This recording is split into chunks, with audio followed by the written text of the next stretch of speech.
Coming up on this Friday morning edition of DITV, we give you the latest news on the trouble in D.C. And later, we prep you for the inside scoop on Dance Marathon's secret project. We break down Iowa's matchup with number 3 Purdue tomorrow. We're also going to take a closer look at the 25th anniversary of Chris Street's death. Mid-40s temperatures, cloudy, and a little bit of rain. Find out more in weather.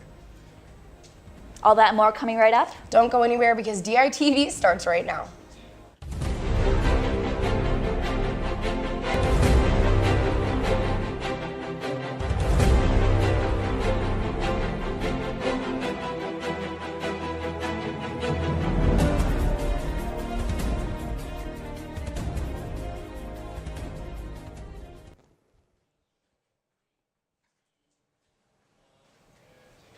Good morning and thank you for tuning in. I'm Becca Scadden. And I'm Susanna Closter. We give you the latest news from Washington. Last night, the Senate passed a spending bill in order to prevent a government shutdown. However, the voting is set to happen by midnight, and if it is not passed, then that means the United States will face its first government shutdown in almost 4 years. This means total closure of national parks, national museums, monuments, passport services, and other smaller government-run institutions. Postal Service and TSA will still run. However, stick with us as this story further develops. Students in Iowa may soon be able to take elective courses on the Bible. A new bill introduced at the Iowa House would give the school district the ability to offer classes based on the New Testament and Hebrew scriptures. A similar bill was recently proposed in West Virginia. That bill would require schools to offer an elective on the Bible. Unlike the West Virginia bill, the Iowa proposal would give school an option to add this course. School districts would have the choice of whether or not to offer this course. According to several annual surveys, minority students at the University of Iowa feel that they do not belong at the school. According to evaluation, there has been an approximate 2.8% decrease in satisfaction from multiple demographics. Despite this, Interim Chief Diversity Officer Lena Hill commented that she does not want to shy away from the issues, stating, quote, "As we think about disparities between these different student subgroups and how they feel about their position on campus and their experience, we're committed to changing it, to not shying away from these issues," end quote. A survey for graduate students is in the works and will be administered later in the spring semester. Well, Susanna, I hate to say it, but after some of those temperatures we saw earlier this week, 20 degrees is kind of starting to feel warm to me now. Yeah, I'm really wondering whether or not it's going to keep warming up or if we're going to see those temperatures come right back down. Let's toss it over to John in the weather studio to see what's coming up. Thanks, guys. The first week of second semester is finally over, and unfortunately, the upcoming weather is looking substantially better compared to the frigid start of the week. This afternoon, the forecast will be mostly sunny with temperatures getting up to 44 degrees, and tonight, you can expect clear skies with a low temperature of 27 degrees. I don't know about you, but I know I'm going out tonight with weather like that. Now let's take a look at our extended forecast. Tomorrow will be a bit more cloudy than today, with a high of 42 degrees in the afternoon and a low of 35 overnight. On Sunday, you can expect some rain with a high of 44 in the afternoon and a low of 38 at night. On Monday, there will be morning showers, but don't worry. In the afternoon, expect clear, sunny skies. The temperature will get up to 41 degrees with a low of 21 at night. Partly cloudy skies on Tuesday with an afternoon high of 32 degrees and at night a low of 20. Finally, on Wednesday, the afternoon temperature will be in the mid-30s and at night expect temperatures to be in the mid-20s. Personally, as long as the temperature stays above freezing these next few days, I'll be happy and I bet you will be too. That's your weather for this week, guys. Back to you. Thanks, John. As of today, Dance Marathon's big event is a mere 14 days away. However, even with the end of the season quickly approaching, it looks like the group has one more surprise to throw at us. That's right, Becca. Today is the Allocation Special Project announcement, where the organization will announce its latest work to help the community from all of its fundraising of Dance Marathon. What makes this special is that for the first time ever, that Dance Marathon has taken on 2 projects in 1 year. They had bought a 650,000 MRI machine last fall. To see what exactly the project is, to tune in on Monday's show, where they will give you the full details. Earlier this week, 1-year-old Washington State sophomore and quarterback Tyler Hilinski was found dead in his apartment after he failed to show up for the practice. The county coroner recently ruled this death as a suicide. The press release of the coroner report was released on Twitter. It revealed that the cause of death was a self-inflicted gunshot wound to the head, and the rifle matched the description of the one found on the scene. Well, Susanna, that is just such a sad story coming from that Washington football team. Yeah, it is. And we'll hear more about that from Mary Kate and Zach in the sports studio. Thanks, guys. Yeah, exactly what they said. Just such a loss for that family, the team, prayers to them. He had such a good season, too. You know, he ended up starting the last half of that season and then got the bowl game as well. So Just shows you never know what's going on in someone else's life. yeah, well, welcome back, guys. I'm excited to be back in the studio. I'm sure We're Zach back. is, too. He's Zach Mackey. I'm Mary Kate Harrion, and welcome into our Courtside Show. You will find me and Zach right here every Friday morning to break down each of Iowa's matchups. Well, before we get started on breaking down Iowa's game tomorrow against number 3 Purdue, I think we can both agree this is just not how we saw the season going for Iowa. And for me, it's just so frustrating to watch because the talent on this team is absolutely ridiculous. No, they've got the talent, and me and you both bought into maybe hyping this team up a little bit too early on. And the problem is that they're so young. They got so many young guys, and they're trying to get everyone behind them.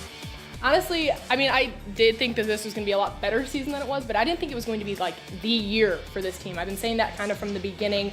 Yes, they have experience from last year, but when you start 4 underclassmen, it's still going to be a difficult year. Players are still getting used to playing with each other. And, you know, you have 2 freshmen, Nunji and Garza, so that's a big reason I think that Fran can't seem to find that consistent 5 right now. I don't think that they have that jock-type player either who's a leader not only on the court, but just, like, in his maturity as well. Yeah, they need a scorer, really. Like you said, Peter Jock was able to get points when they needed it down the stretch. They need that guy, and they got a couple of young guys inside. Tyler Cook, obviously, is going to be a phenomenal player. Luka Garza, young. There are a lot of young guys, but they need guys that are going to be a little bit selfish, going to shoot the basketball and going to score because they find themselves in the beginning of the game down by 15, down by 20 at some point. Well, so on Wednesday, I actually gave some of my long-term fixes for this team, so I'm going to give them to you right now. First up, I think Bohannon has got to see a little bit more time at that 2 guard spot. Maishu Daly is finally playing well, so he can give Bohannon a little bit of time at the 2. It'll open up the floor for the offense and also just give him some more opportunities to score as well. Yeah, I mean, the thing about Bohannon is that he's such an elusive ball handler. He's able to get up and down the court, and yet he makes some of his best shots whenever he's got a guy in his face and he's halfway down the court. We haven't seen this same Jordan Bohannon that we saw last season throwing those trick shots up almost at half court. Making 9 3-pointers against Maryland. We just haven't seen that yet. So see if he doesn't grow into that as this season progresses. Yeah, and you know, I know the expectations were extremely high for him after the season. He kind of hit a little bit of a rough patch, but we finally have seen him in the last 4 to 5 games. We've seen that old Bohannon. You know, he went off in the U of I game, and in order for them to beat Purdue tomorrow, he's going to need to play that way again. Yeah, they're going to need him throughout this next couple of games stretch, no question. My next point was offensive consistency, which obviously we all know is not an easy fix, but they need to start trying to find some rhythm with the ball, which also leads me to my third fix, which is they need to find that right 5. I understand switching lineups based on matchups and mismatches, but Fran needs to give that 5 some time out there to gain some confidence and to get some rhythm on the floor together. Yeah, still trying to find that, a young team, but yet I know you're in the second part of the season. You got to have that now. And trying to find that consistency, like you said. But the thing is you want to stay with those guys. You want to stay in there, but yet it's hard, too, whenever, you know, Fran's the type of guy that if you're not performing, he's going to take you out. He's going to get somebody in there who is. Yeah, well, that bench is just so deep that, you know, next man in isn't really the end of the world for that team. But I think against Purdue, subbing in and out constantly might not give the best look to them. But moving on to tomorrow's matchup, it is Iowa's first game against a ranked opponent this season, and I think most will remember last season's upset win against the Boilermakers in Carver. But not only is tomorrow's game important for the team to get a big win, but they'll also be playing to get a win for a specific former Hawkeye basketball legend. This weekend, actually today, marks the 25th anniversary death of former Hawkeye Chris Street. Street died in a car accident on January 19th in 1993, midway through his junior season. On Saturday, Street's parents, family members will be in attendance along with a number of his teammates, coaches, and support staff. A long list of other Iowa basketball alumni, including numerous former winners of the Chris Street Award, will also be in attendance to celebrate Chris Street's life. Street embodied everything that is meant to be a Hawkeye, and his legacy will forever live on. Effort from Chris, who had to hit a 3 prior to the ballgame, but he does have that outside ability. Back he just touch, but not soft enough that time. Street. And then pass. Him go left, bring all the defenders over, and then it's Street all by himself for the dunk. And you've got some happy people in the stands, like his parents. Mom and Dad from Indianola enjoying Chris's play, and he has 10 points in the ball game already. In addition, Movement that time as all of Barnes kicks it back for Street, who's open. Right there for Chris Street. His first of the year. See, he trails, sets himself up, steps behind the line as Barnes. 5 team fouls now against Iowa State, and 4 against the Hawks. Caught his own mishandled ball. Street for 3, his second 3 of the ball game and of the season. Bringing it, and you can see Street calling for the ball, putting his hand in the air. Smith bringing it right at. 9 in a row the Panthers have missed. Good pass again. Smith to Street. And it will be a timeout for Eldon Miller. The Hawkeyes have scored 14 points in a row.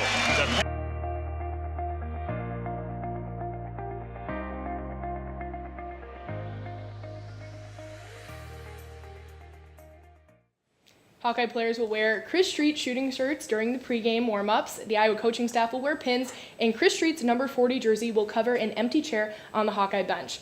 Also, check out today's edition of the Daily Iowan to read an excellent piece written by Adam Hensley and Pete Rudin on Street's life and legacy. You know, it was also good. We just heard good old Mac McCaustin calling that game. Yeah, that's an old throwback. Great job with that video. That was really good. All right, Zach. Well, as we've said, big game tomorrow. Purdue has 4 guys who are averaging double digits. They rank first nationally in the scoring margin. What are your keys to the game? Well, I'll tell you what, tomorrow right away, Iowa's going to have to get a quick start. A couple of times now down the stretch, they found themselves down, especially at home. If they can't get that home crowd in, that's what they're going to need. They're also going to have to be able to control the ball. Turnovers have just plagued them throughout, and finally they're going to have to establish their presence inside. There's a big boy, Isaac Haas, is going to be there throwing some elbows, so establish that inside game. My keys are also, I have one of the same as yours, but first I'm going to start with patience. They need to slow down on offense, make the right reads, do not take dumb shots. Number 2, they need to find that right 5 like I've talked about. They need to gain confidence and gain that rhythm on the floor that we haven't seen so far this season. And number 3, just like you said, control the ball. We have to limit turnovers.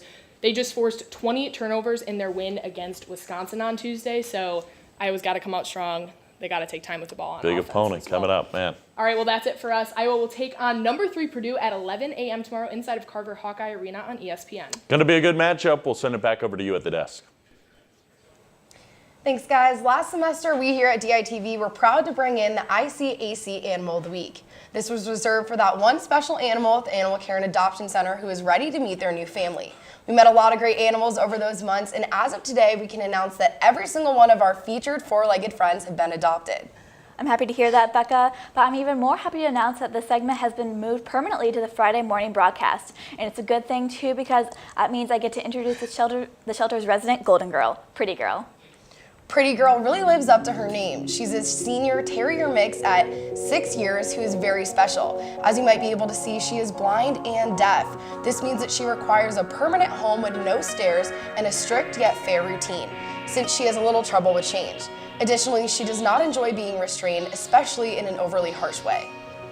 However, Pretty Girl is the sweetest old girl you ever meet and is extremely loving towards children. That being said, she is best suited for kids 10 years or older, so that could be fully understand her disabilities and treat her with the tenderness and affection that she needs. For more information on Pretty Girl and other animals, please visit the ICAC website, call them at their phone number, or just stop by for a visit. Well, Susanna, I don't know about you, but Pretty Girl seems like an awesome dog to me. I'm definitely more of a dog person. I am as well. I love dogs, so it's great to hear that she's going to be adopted soon. That's all we have for you on this Wednesday morning edition of DITV. But be sure to head over to thedailyiowan.com for all your latest news in between Monday and Friday. Thanks for watching and have a great weekend, Iowa City.